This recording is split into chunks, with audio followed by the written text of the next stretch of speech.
सवरक पहिरी के नाचा छमा छम। थोड़ा सा डिले दीजिएगा भैया।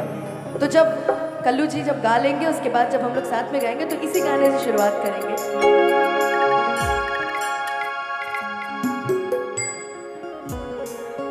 की करवा के सांप मारे फुफकारे पिए खातिर दूध मांगे समझी लाचारी कि लड़का दूध गोबा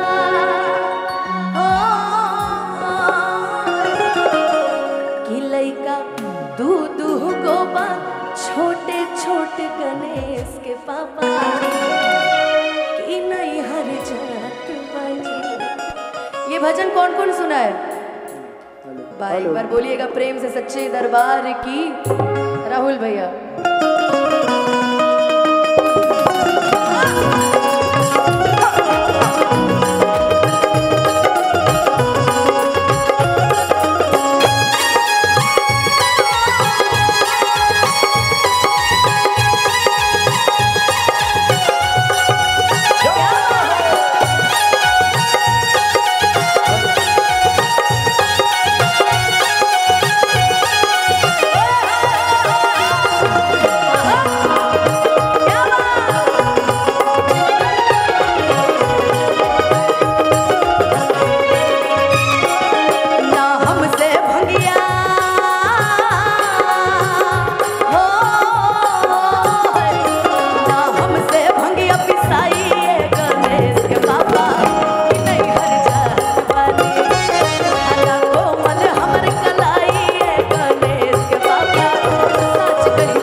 कांवरिया भाई सब किनारे किनारे भी खड़ा बनी, एजा बैठल भी बनी, ओजा सामने पुल पर से भी देखा तनी। तो हम चाहब कि जितना भी लोग बानी एजा रउआ इतना अथाह भीड़ बा कि रउआ एक बार ताली बजा दे तो मजा आ जाए, है ना?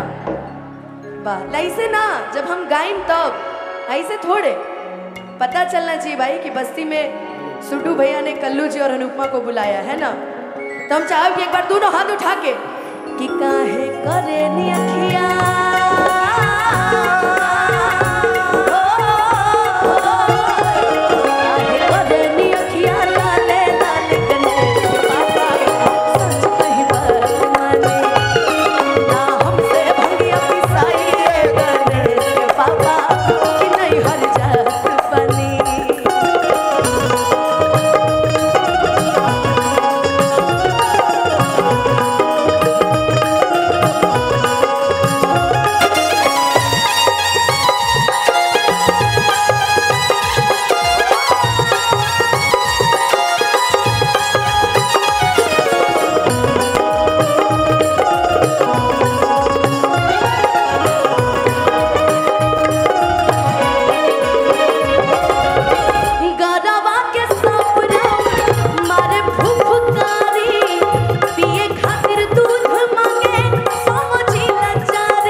के, अच्छा एक बोलू, 1 मिनट रुका। शिव जी के कितना नाम बताई तो? हनुमान जी, आगे मैं तो सब वीर बलवान है भाई। क्या क्या नाम था? कौन बताएगा? आप बताइए, आप बताइए। गणेश जी, और एक और कौन थे वो आप बताइए, बताइए बताइए जल्दी बताइए। कार्तिकेय जी, राय मशवरा करने के बाद गणेश जी और कार्तिकेय जी। कि लइका दूध गोबा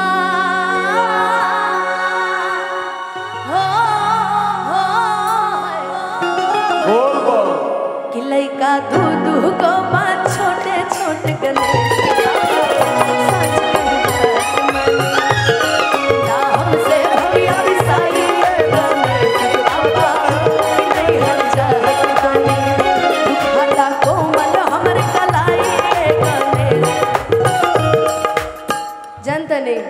भैया, आजाद भैया, ये गणेश जी के पापा की संख्या कम नहीं की, लेकिन ये जितना पापा बड़े सब पापी बड़े सब, पापा नहीं की।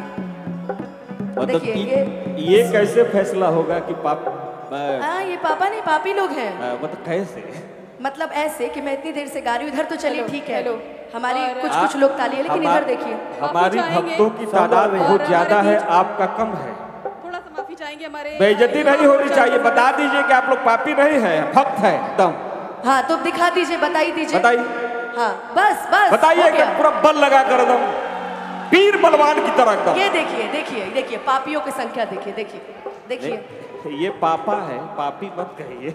अब हमारे गार्जियन बैठे हुए, लेकिन हम तब मानेंगे ना जब एक बार दोनों हाथ ऊपर उठेगा प्रेम से और बोलेंगे बोल बम, बोल कवरिया, और मेरे साथ मिल के ताली बजा के गाना है कि लइका दूध गोबा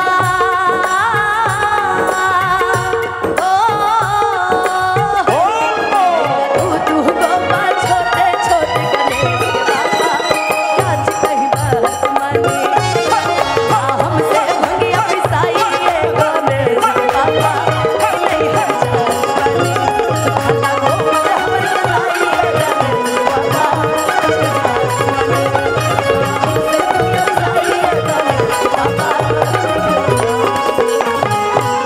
कि नहीं हर जात बनी। आप बोलिए। Thank you so much, thank you. और हमारे बीच में उपस्थित हुए हैं युवा मोर्चा के प्रदेश अध्यक्ष MLC मिस्टर सुधांशु द्विवेदी जी। मैं चाहूंगी आप सभी की जोरदार तालियां हो जाएं, वो हमारे बीच में अपना कीमती समय निकाल कर आए हैं। तो मैं आप सभी लोगों का साथ चाहूंगी और आज की शाम आप सभी की तालियां, it'll be absolutely like a blessing।